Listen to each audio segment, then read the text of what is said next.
గత కొన్ని దశాబ్దాలుగా హైదరాబాద్లో స్థిరపడిన తెలుగు చిత్ర పరిశ్రమ గప్చుప్గా ఏపీకి తరలనుందా?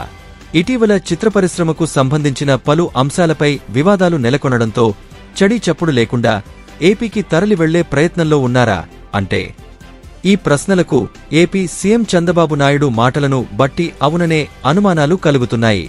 హైదరాబాద్లో సినిమా పరిశ్రమ వరుస వివాదాల నేపథ్యంలో ఏపీ సీఎం చంద్రబాబు నాయుడు కీలక వ్యాఖ్యలు చేశారు. ఇక సినిమాలన్నీ ఏపీలోనే చిత్రీకరిస్తారని చెప్పుకొచ్చారు. కొత్త సంవత్సరం తొలిరోజు మంగళగిరిలోని పార్టీ కార్యాలయానికి వచ్చిన చంద్రబాబు నాయుడు మీడియాతో కొద్దిసేపు మాట్లాడారు. ఈ సందర్భంగా ఆసక్తికర వ్యాఖ్యలు చేసిన చంద్రబాబు, ప్రస్తుతం సినీ రంగానికి హైదరాబాద్ నగరం హబ్గా మారిందని, అయితే గతంలో టీడీపీ ప్రభుత్వం కల్పించిన అవకాశాల వల్లే ఇది సాధ్యమైందని అన్నారు.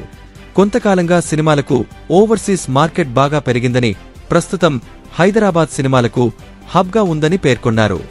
అమరావతి రాజధాని నిర్మాణం పూర్తయితే సినిమాలన్నీ ఇక ఏపీలోనే నిర్మిస్తారని చంద్రబాబు వ్యాఖ్యానించారు.